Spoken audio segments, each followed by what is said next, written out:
Hey, shalom, shalom. I'd like to first and foremost start by giving infinite praise, honor, and glory unto Yahweh, Ba'ashem, Yahweh Shai, Ba'ashem, Rakakwadash. I'd like to say shalom, Wa'ashem, Yakabad, God, Wala Rakab, Zaquayim, now, Wahashala Yakim, now, which of course means double honors to our elders and apostles of the great millstone. And shalom, Wabarakim, Labakarim, Shah, Yasha Allah, which is peace and blessings unto the elect. I'm the brother Dawud Dow from the DC Church, back with another short lesson through the spirit and power, Yahweh, Ba'ashem, Yahweh Shai.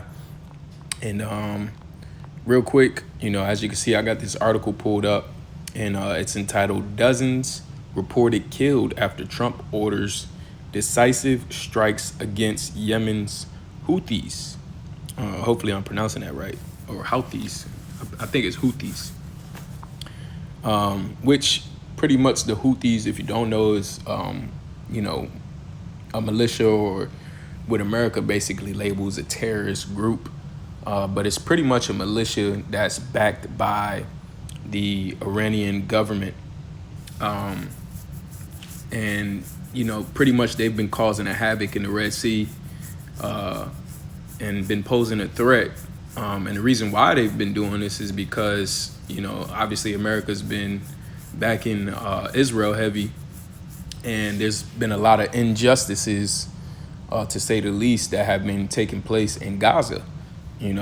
Granted, this is, the children of Ishmael and the children of Amalek that are basically fighting back and forth, pretty much for a land that's not even theirs. But I believe back in if I'm not mistaken, 1948, when you go into the Balfour Declaration, which was basically a declaration that the British government posed to one of the Rothschilds, saying that the Israelis should have their own land. They should, and the land that they think that they should have is Palestine, which that was all orchestrated. That I'm not, that's a whole nother thing for a whole nother video. But the point being is, this goes deep. The hatred runs deep between the Israelis and the Palestinians. So I'm just gonna read a little bit of this and grab some scriptures. And of course it's important to keep watch on these things. It's important to keep watch on these things because these are the signs of the times. These are the things that Yahweh Shai told us was going to happen in the last days. So I'm going to go ahead and read some of this, get some precepts, and Lord willing, this be edifying. But it says, dozens reported killed after Trump orders decisive strikes against Yemen's Houthis. All right, this from CNN. It says, dozens of people have been reported killed after U.S. President Donald Trump ordered decisive military action against Houthi rebels in Yemen, opening a new salvo against the Iran-backed group that has targeted shipping lanes in the Red Sea. In a post on Truth Social, Trump said the U.S. would deploy overwhelming lethal force against the Houthis until we have achieved our objective, signaling the start of a major operation that could last weeks and prompting the Houthis to warn of escalation. The U.S. strikes killed at least 53 people and wounded almost 100 others in Yemen, including women and children, the Houthi-run health ministry said, according to Associated Press. The strike killed multiple Houthi leaders, according to the U.S. National Security Advisor. They were an overwhelming response, Waltz told ABC News, adding that they were also aimed at holding Iran responsible for supporting the Houthis. You see? So, and it's going to go into it. Basically, America's trying to hold Iran responsible because they're, funding this militia. Okay? So it says on Sunday, the Houthis claimed to have launched 18 missiles and drones at the American aircraft carrier USS Harry Truman in the northern Red Sea in response to American aggression. It says, if they continue their aggression, we will continue the escalation, the group's leader Abdul Malik al-Houthi said. Okay, so apparently that's his last name. But it says, according to the two U.S. officials, there were no injuries or damages to the on the Truman, and it is not clear from initial assessment whether the carrier had to intercept any launches. So they're saying that they attacked. They claim to have attacked this the USS Truman ship, but apparently, there were no damages.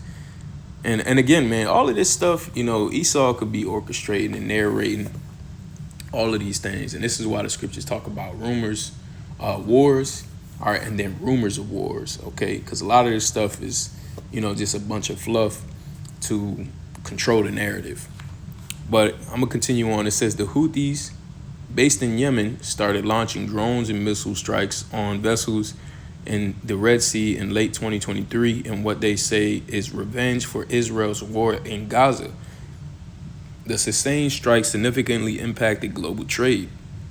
The Houthis stopped their attacks when a Gaza ceasefire was declared in January, but have since threatened to resume them due to Israeli aid blockages to Gaza. So basically, Israel is blocking aid to Hamas, which are, the supposed militia in Gaza. And it says, and it's not just Hamas that's there. It's still, it could be women and children that are still out there as well. But it says, in his post, Trump accused the group of waging an unrelenting campaign of piracy, violence, and terrorism against American and others' ships, aircrafts, and drones.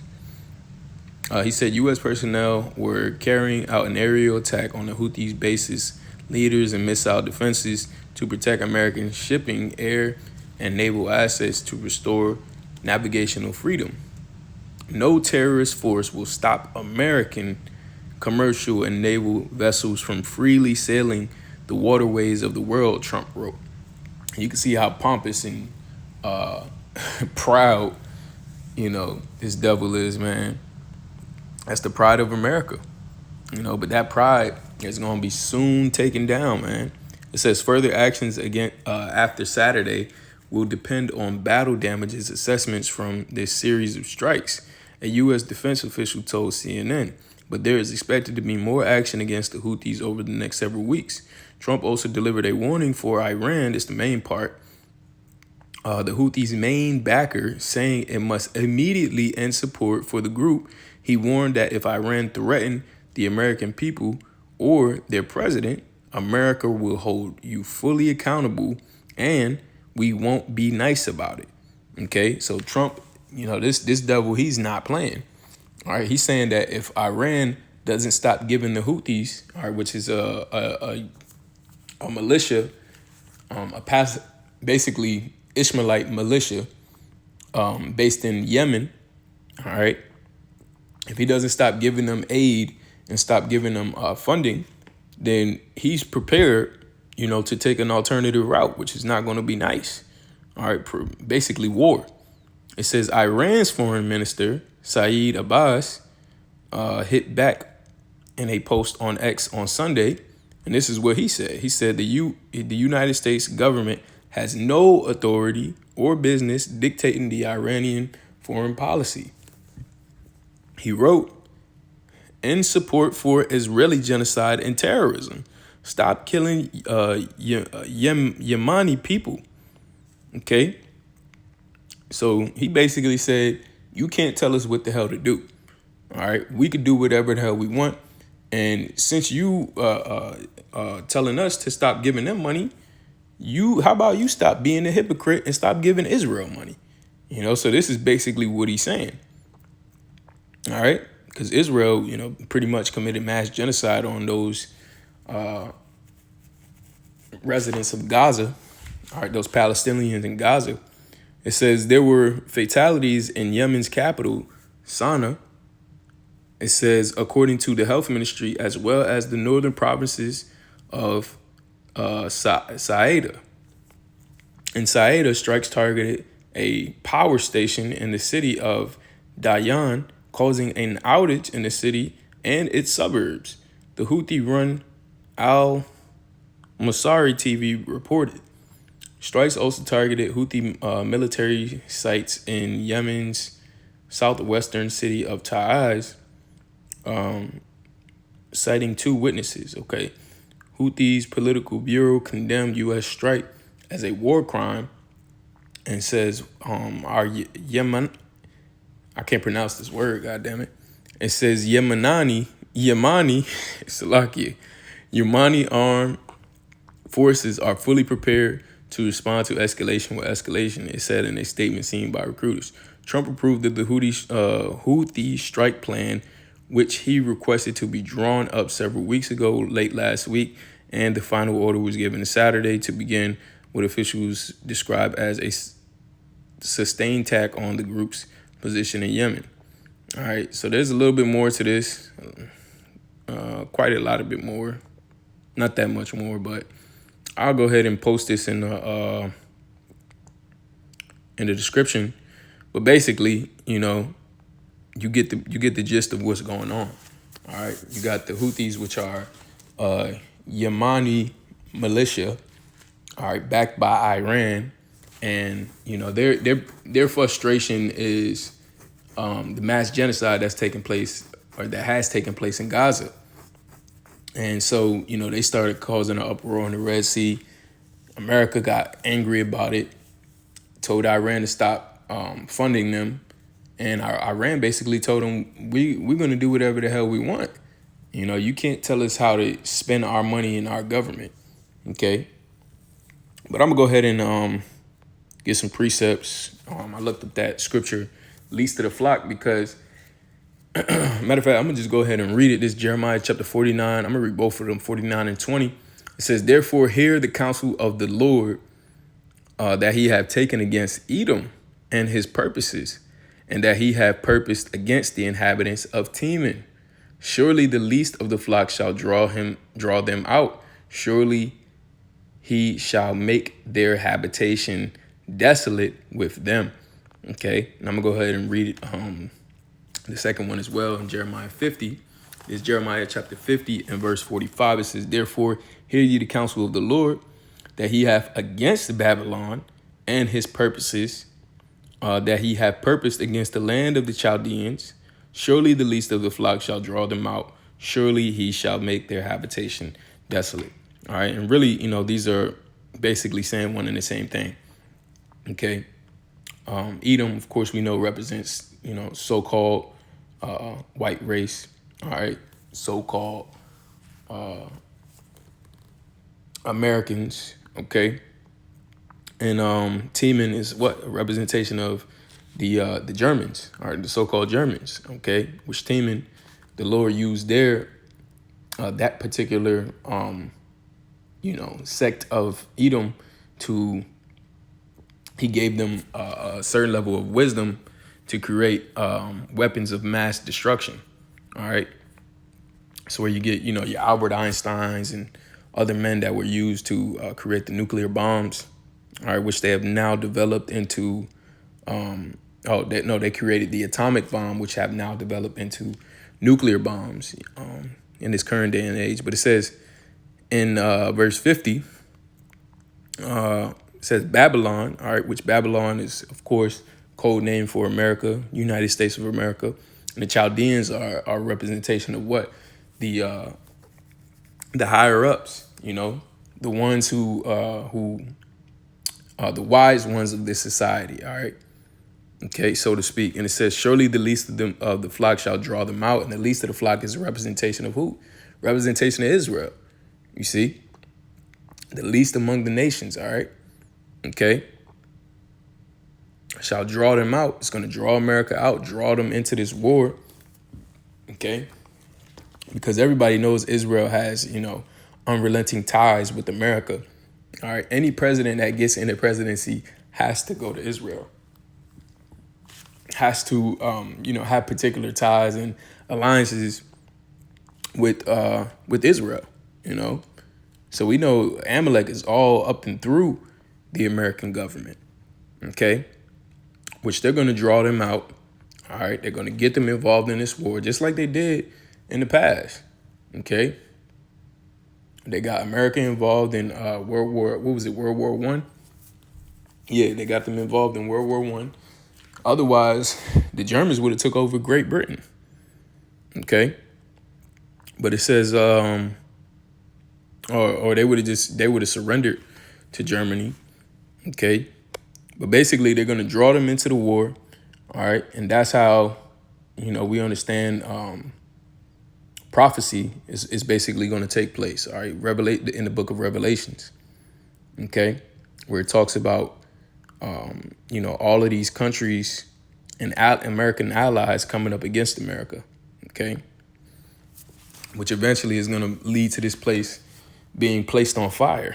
All right. Being put on fire and becoming the lake of fire.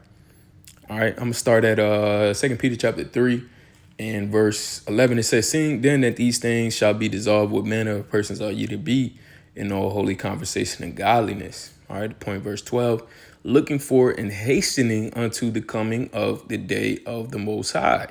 All right, and this is what we should be doing. We should be looking out for the signs of the times. All right, all of the things that Yahushua mentioned in Matthew's the 24th chapter, the wars, the rumors of wars, the earthquakes, the uproars of the people. These are the things that we need to be looking for. All right. And really, if you're watching, you don't even gotta look. It's already there in the news. Everything is out there, man. Okay. It's the age of information. All right. It's something constantly going on. And when you really pay attention to what's going on, you see, man, we right around the corner, man. Yahushua is right around the corner. It says, looking for and hastening unto the coming of the day of the Most High, wherein the heavens being on fire shall be dissolved, and the elements shall melt with fervent heat. Nevertheless, we, according to his promise, look for new heavens and a new earth wherein dwelleth righteousness. And that's right, man. Okay. Which we understand that's coming soon, but before it gets good, all right, before, we get the kingdom, before we get renewed in the spirit, we understand things are going to get ugly, man. It's going to get really, really bad out here. Okay. So let me read this. This is St. Matthew chapter 24 and 24 and verse 6. It says, and ye shall hear wars and rumors of wars, seeing that ye be not troubled. All right. I'm actually want to get it in an NLT. This is St. Matthew chapter 24, verse 6. And you will hear of wars and threats of war. You see? But don't panic. Yes, these things must take place, but the end won't follow immediately. All right. So it's not going to follow immediately, but it's still going to happen. All right. Even though it looks like World War III is literally about to happen. All right now. Okay.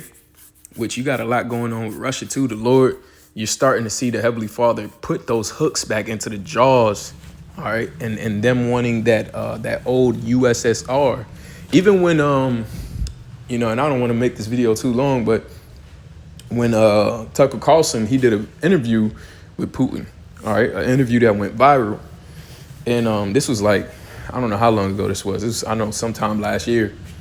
But he basically did an interview with him, and you had Putin, who was giving kind of like a long, drawn-out answer. But when you really listen to what he was talking about, he was saying how all of these countries that are surrounding us, he's pretty much saying, like, we're all the same people. When you go into the history of it, these people all spoke the same languages, had the same cultures, all right? And they're all Russians, you see? So we're not even taking something. He's basically saying we're reclaiming something that's already ours. That's pretty much his whole argument. And because you had America that was trying to come up with a deal with Ukraine with the natural resources, and when he found out about that, he was like, hell no, man. If anybody's gonna be making the deal, it's gonna be us. All right, but back in St. Matthew chapter 24. This is St. Matthew chapter 24 and verse 6. Verse 7. It says, nation will go to war against nation and kingdom against kingdom. There will be famines and earthquakes in many parts of the world. But all this is only the first of the birth pains, with more to come. Okay? So that's the point, man. All right? So we're seeing all of these things happen now, but we understand that there's going to be more to come, okay? And that we're approaching the end of the end times, all right? So with that being said, I want to give all praise, honor, and glory to Yahweh Shem Shai, Bashir McCall all right? Double honors to the elders and apostles, great millstone, peace and salutation unto the elect. Shalom.